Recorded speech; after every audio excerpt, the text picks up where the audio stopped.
Okay, let's give this a go. I went to see Oppenheimer with my wife at the AFI Silver in Silver Spring, Maryland, a couple of days ago. That is my favorite movie theater in the greater DC area. We have a bunch of really good ones. All the various locations of the Alamo are also quite nice.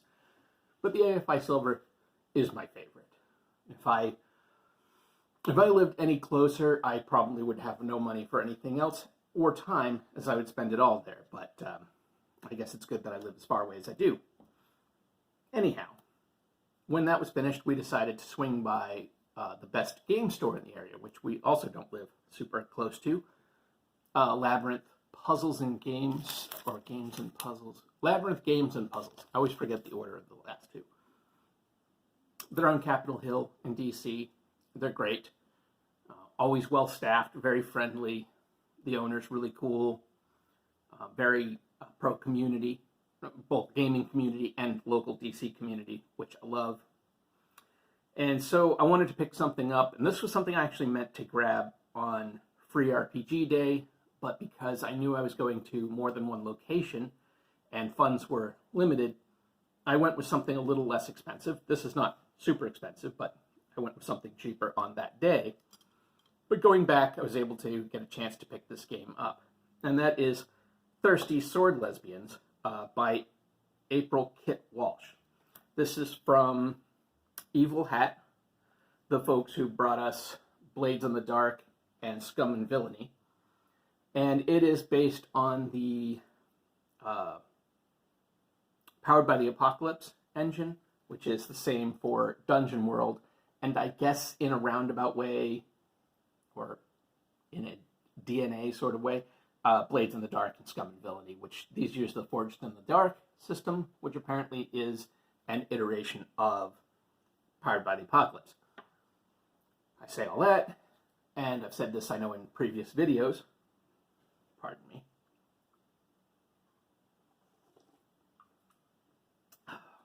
Getting ready for a road trip back to Maine, so I'm drinking a little moxie to get myself in the headspace.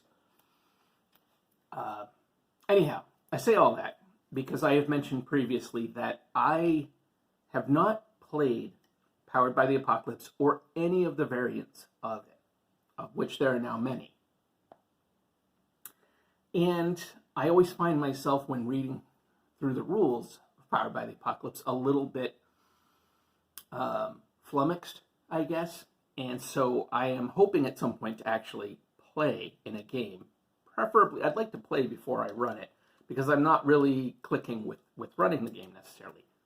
All of that said, I have heard very positive things about this particular version of the rules. So, I'm going to take a quick look here. Let's see. Now, as I mentioned in at least one previous video, I'm also trying to be, I want to be a game master with a very open table. I am a stodgy, old Gen X guy from a small New England town. I don't know from anything about anything. So I'm hoping also to learn in part from friends, but also from sometimes reading, how to be better about being open and accepting at a table, and having a table that is friendly to various people who don't necessarily look like me. And so I'm hoping, again, maybe I can pick up some pointers from Thirsty Sword Lesbians, as well as this has stuff on the rules, flirting, sword fighting, and zingers in a system designed for both narrative drama and player safety. That's great. I love the idea, and I think maybe this comes from watching so many film noir. You know, the enemies to lovers trope is a common one, I think, in the romance novel, but it has variations that are common elsewhere, and I think it's one that has always been something that I've been interested in, something that I have enjoyed. I think about, like, the novel Snow Brother, which I have talked about in some previous video. which was a big inspiration for my character Ball and for several of the things that happen in my Conquest of the Sphere stories. And part of that is almost an enemies to lovers thing. In that, what I like about it is the idea of like there are no good guys or bad guys. There's just a bunch of guys, that kind of thing. Which I think that's paraphrasing Zero Effect. But I like the sort of conflict between people. Not every villain needs to be a monster bent on world domination and all that sort of thing. Sometimes it can be people with conflicting views who still find common ground, be that through romance or through other means. But I like the idea of that, so I kind of want to be able to use that in a game without making it uncomfortable for anyone, including myself, because I'm not a good social person. As hard as that might be for you to believe from the way I smoothly discuss these things on videos. Anyhow, we have some cool art. It's, not my style. It has I hesitate to say, but it's a little bit of an anime manga kind of a vibe with maybe a little bit of a retro, Disney, early Don Bluth kind of, vibe. Whatever. It's what I talk about sometimes, the Cartoon Network style of anime / retro animation that it doesn't usually click with me too much, but it's vibrant, it's nice, it's well crafted. It might not be the style I would choose to pay for if I was illustrating my own book, but in seeing another book, it looks good. It's it's a nice art. So here we have. Let's see if we can show this here. We have some credits. Roll it up. Pause it if you want to take a look. And we have a table of contents. I don't know how much that's going to show up.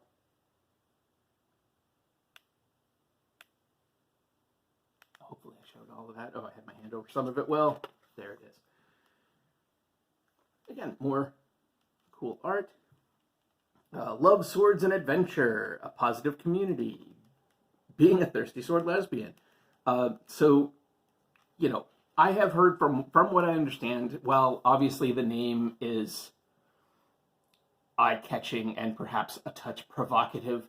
I have heard that the game is just generally more everybody's welcome, that kind of thing, and I like that. So we have basics. I know there's adventures in here, so there could be spoilers, but, whatever. No fascists or bigots allowed. Well, I like that. That's my jam. Yeah, safety and consent. I know that's something I need to be better about. The whole safety and consent thing, for many years, one, I was gaming in a time where nobody was really talking about that. For better or worse, that's just the way it was. But also, most of the time, I gamed with people I knew and people I trusted. Not always the latter, but generally speaking. And I at least trusted them within the context of the game space. And I think that worked. And I was able to be very selective in the groups that I agreed to game with, generally speaking. And so I really tried very hard to have pardon my French, a no assholes rule, both at my table and in the games I played. Now, that didn't always pan out. I certainly have gamed with assholes. But generally speaking, it was good. And, there was very little talk, if ever any, about safety and consent. I can speak words. But now, especially with the hobby opening up, that's the thing too. I was gaming in a small New England town in the whitest state in the country, primarily men, mostly straight, white, almost exclusively, not exclusively, but almost. So there was a lot of, I think, if not that people were assumed, I don't know how the phrase is, there was not a lot of worry about stepping on toes because we all live basically the same basic background. There was no, not obviously everybody has a different life, money and all that sort of thing, but we were all a bunch of dudes from Maine. There wasn't a lot of variety to get bothered by a lot of things. And so now with the hobby being a lot more open and with a lot more people involved, it is good to be aware of people. I mean, it should have been then too, but now I think especially with the hobby much wider. Yeah, I remember we tried to invite women into the games and they didn't usually want to join. And I looking back on it, I get it. Who wants to be the only woman in a group of like 8 dudes playing this nerdy game? It's got to be rough. And now I like that is typically not the case. Anyway, this safety thing, this is something that I think is good. I want to bring into my games. I really haven't done a very good job with that yet. I've also only been back in the hobby for a short time and haven't run a lot of stuff. But I will get better. Let's see. Yeah, we have safety tools, X card, different things like that. I got to figure that out. I'm not sure that the X card is one that I particularly like, but some variation of it, I think, we'll see. I'll certainly the check-in and all that sort of thing. I think, there are some things to do. Anyway. Yeah, here we go. The core rules, moves. That's something that a lot of times throws me with Powered by the Apocalypse, and why I do worry about Powered by the Apocalypse feeling like a rules-heavy game in the guise of a rules-light game, because it does sort of sometimes feel like everything you want to do boils down to these moves. And I don't know that I like that. I don't know that I like having to consciously think of how things I want to do conform to moves. But I also may be misinterpreting how the rules are read, and certainly how the rules are read or written, and how they play at the table are not necessarily the same thing. So again, I want to play the game before I make real judgment on that, and maybe there's just something that's not clicking in my brain that will click when I play.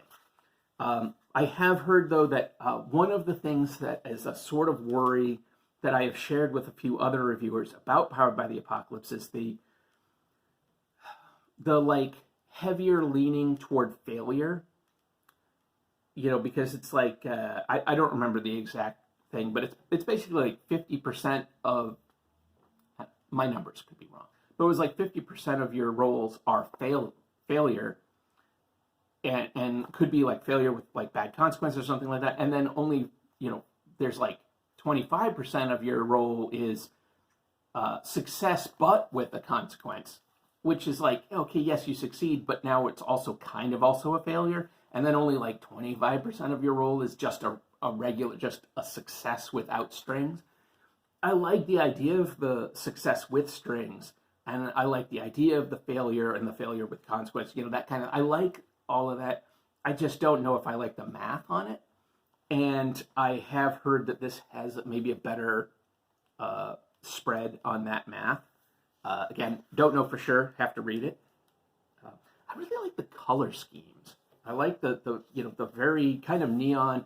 It reminds me of some of the more Mutant Crawl classics-y. I hate to throw an OSR kind of things where not just Morkborg or Morkburi or whatever the deuce that's called. Not just that, which has certainly some vibrant, if somewhat jarring art, but some of the other ones, Electric Bastionland, I think, is one I'm thinking of, and the Ultraviolet Grasslands, which is one I really would like to get my hands on. Anyway, I like that look. So I feel like I'm really dragging on my flip through here. It's just got really cool art. And so, yeah, I think kind of in going back to like the swashbuckling things, I think, oh gosh, what's that terrible movie, Cutthroat Island? The swashbuckling into romance, the sword fight that ends in a kiss kind of thing. It's a long-standing tradition and trope even outside of the bodice ripper romance novels. And I think it's a fun thing that is not necessarily handled a lot in RPGs for various reasons, some of which being pretty obvious. I mean, it handled poorly could definitely end up. What's that? There's that Reddit RPG horror stories subcategory. I don't understand Reddit. I've barely even looked at it, but I see the YouTube video collections of them sometimes, where people are telling the horror stories of the person who can't stop hitting on the other player or their character or blah blah blah. And that stuff is sketchy and weird. And heaven knows, I had very, very good luck in my gaming. Very good luck. Probably better than I should have. Part of it was my position, because I worked in a game store. I could weigh which games I wanted to join a lot better than, say, now online, where you just, you join a game because it sounds good and you hope that it doesn't suck and you hope that people aren't weirdos. These must be like settings and scenarios in the back. Long form example of play. Okay, you get examples of play are good. But anyway, I didn't have a lot of creepers in my game, and then there were a handful of people who turned out to be creepers, but they weren't creepers in my game.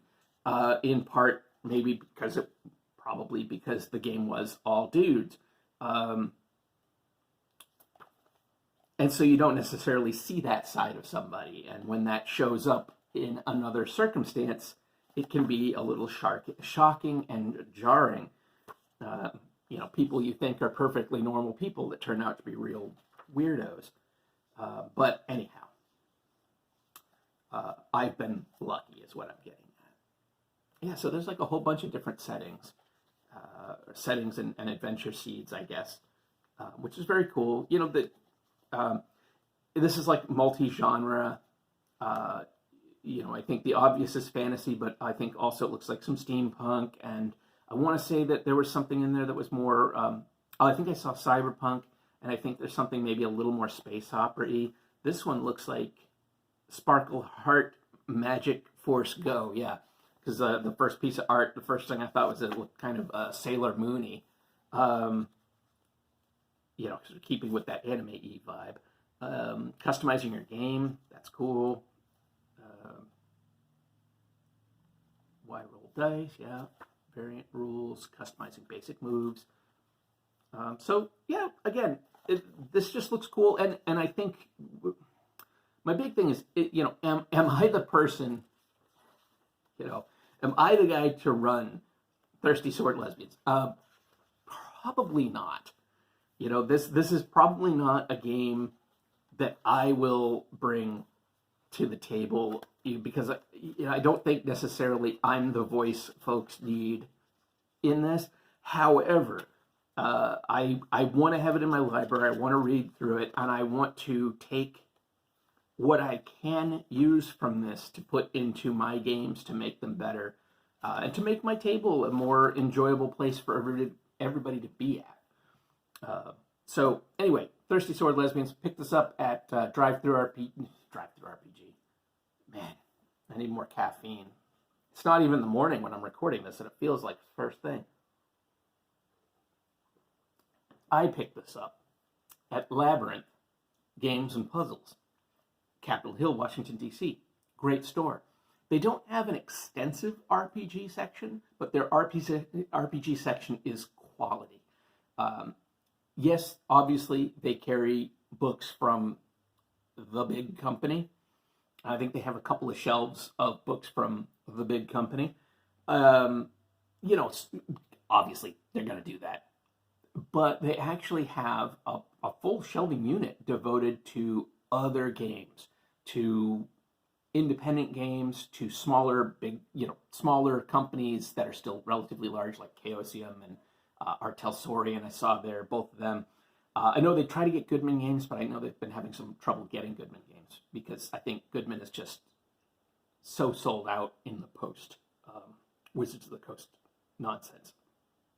Anyway, Pick this up there. I recommend that store if you're in the DC area. It's pretty great. They're very family friendly. They're very open and friendly generally. They have a great board game selection. They do Magic and all of that kind of crap too. People love that. Pokemon, whatever. Anyway, great game store. And this looks like a really interesting game. I'm going to give it a read. And, I think it'll just be a good resource to have on my wall and hopefully some inspiration for better storytelling and better welcoming GMing in general. I'm especially, again, interested in the kind of mechanical side of the romance elements, which I think if you can boil it down more into the mechanics as opposed to just the straight role play, it can maybe be a little less uncomfortable and therefore be a little more fun in the actual game session. So that's my hopes. We'll see. Till next time, check out the links below if you would. Like, subscribe, all that usual stuff. You can support me down below on Patreon or buy me a coffee or, whatever. Thanks a lot, and I'll talk to you next time.